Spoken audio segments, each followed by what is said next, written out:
wabarakatuh. Perkenalkan, nama saya Fitri Nurmarsa, mahasiswa Pasca Sarjana IAIN Pekalongan semester 3 Prodi Pendidikan Agama Islam. Di sini saya akan membahas tentang insecure. Apa sih insecure itu? Kalian sudah pasti sering mendengar kata insecure. Biasanya insecure yang dialami oleh orang-orang itu biasanya insecure terhadap fisik lah, terhadap kepintaran, terhadap strata sosial, pendidikan, bahkan insecure terhadap masa depan mereka. Nah, di dalam sebuah penelitian yang diteliti oleh Shirley, beliau adalah motivator wanita.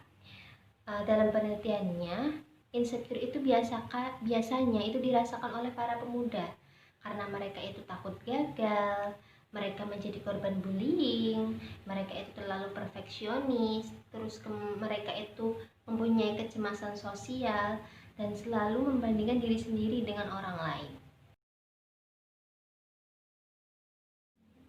Sebenarnya itu apa sih yang membuat kita itu insecure? Apa karena faktor internal atau faktor eksternal? Lah, kita harus tahu dulu apa itu insecure. Insecure itu berasal dari bahasa Inggris yang terdapat dari dua kata, in dan secure. Dimana in itu artinya tidak dan secure artinya rasa aman. Jika digabungkan, insecure adalah rasa tidak aman atau rasa ketidakpercayaan diri. Lah, sebenarnya itu siapa sih yang membuat kita itu merasakan insecure? Apa diri kita masing-masing yang merasa aku nggak pede, aku nggak punya percaya diri, atau bahkan orang lain yang biasa menjudge kita sehingga kita itu hilang akan hilang akan kepercayaan kita, hilang akan confident kita.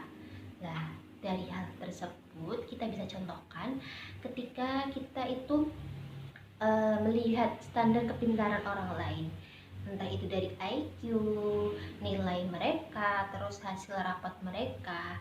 Nah, sebenarnya itu ditentukan oleh lingkungan kita atau bahkan kita sendiri yang merasakan kalau aku itu mampu, aku itu sudah mampu, aku itu sudah paham.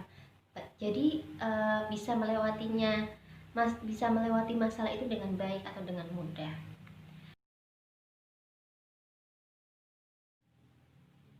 Lalu, apa sih akibatnya ketika kita itu terus-terusan insecure? Kita bisa contohkan, jika kita tidak mempunyai standar confident dengan cara kita sendiri, itu maka kita akan terus-terusan mendengarkan apa kata orang lain, menjadi apa yang dimaui atau yang orang lain mau dari diri kita. Kalau seperti itu, apa kalian itu nggak capek terus-terusan mendengarkan kata-kata orang lain? Yang pertama, itu lihat diri kita sendiri, pahami diri kita sendiri, kenali diri kita sendiri, bagaimana kelebihan kita, bagaimana kelemahan kita. Nah, dengan kita itu mengenal siapa diri kita, maka kita akan tahu bagaimana kelemahan kita, bagaimana kelebihan kita. Coba deh kita bayangin ketika kita bisa mengenali diri kita sendiri, mengenali kelemahan kita itu apa, kelebihan kita itu apa.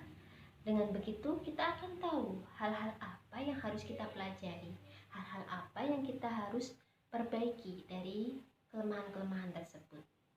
Kemudian yang kedua itu menerima apa adanya kita. Nah, dengan cara apa sih kita menerima apa adanya itu? Nah, dengan cara bersyukur kepada Allah Subhanahu wa taala. Dengan banyak nikmat yang sudah diberikan kepada kita oleh Allah Subhanahu wa taala, ya kita bersyukur. Entah itu sedikit ataupun banyak. Ketika ada hal yang perlu kita perbaiki, ya kita perbaiki. Tapi ketika tidak ada yang bisa kita perbaiki, ya mungkin itu adalah pemberian dari Tuhan, dari Allah pada kita.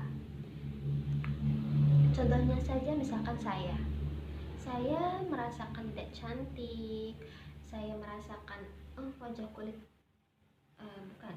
warna kulit saya itu seperti ini. Nah, itu kan semua sudah diatur oleh Allah.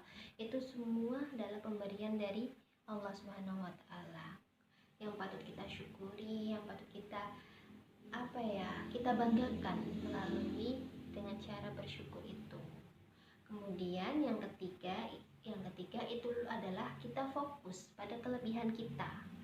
Setiap manusia pasti ada kekurangan, pasti ada kelebihan. Lah dari hal tersebut kita harus punya lebih bersyukur, punya sifat lebih bersyukur tentang apa yang diberikan Allah kepada kita. Jangan kita sering-sering mengeluh tugasnya banyaklah, misalkan kita nggak mampu untuk menyelesaikan masalah, terus kita merasakan insecure. Itu jangan sampai kita rasakan. Nah, kemudian yang keempat, marilah kita bersyukur atas apa yang sudah diberikan oleh Allah pada kita manusia. Mungkin selama ini yang kita insecure itu ketika kita melihat keluarga kita, misalkan keadaan sosial ekonomi keluarga kita. Tapi jangan salah, ternyata banyak sekali anak-anak yang di luar sana itu banyak yang orang tuanya tidak ada, mereka lahir tanpa orang tua, mereka lahir tidak tahu orang tuanya siapa, atau bahkan tidak tahu orang tuanya masih hidup atau enggak. Jadi kita harus bersyukur ketika kita dilahirkan dari orang tua yang menyayangi kita. Kemudian atau mungkin bisa contohkan yang lain, itu insecure terhadap fisik. Misalkan kok aku nggak tinggi, aku kok tidak berkulit putih, misalkan aku tidak cantik, atau aku kok nggak bisa seperti dia. Nah, dari hal tersebut kita harus berpikir bahwa banyak manusia, banyak anak-anak yang mereka itu secara fisik tidak sempurna. Misalkan mereka itu tidak punya tangan secara utuh, mereka tidak punya kaki secara utuh. Kita patut mensyukuri itu.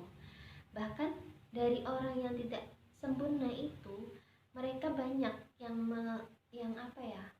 mempunyai masa depan yang lebih cerah, yang lebih indah daripada kita yang mempunyai fisik yang sempurna. Jadi apa susahnya sih kita bersyukur itu? Ya, walaupun saya sendiri pun sering sekali merasakan insecure dan tidak bisa bersyukur. Ya karena itu sebabnya, karena kita itu melihat orang lain yang lebih, kita melihat kelebihan-kelebihan orang lain, tidak melihat kelebihan diri kita masing-masing. Padahal ketika kita melihat kelebihan kita masing-masing, itu akan menjadi kekuatan bagi kita. Jadi kita itu bisa lebih bersyukur tentang apa yang sudah diberikan Allah kepada kita. Mungkin itu saja kita bahas tentang insecure. Jadi no insecure ya. Jadi kita harus bersyukur, tetap bersyukur.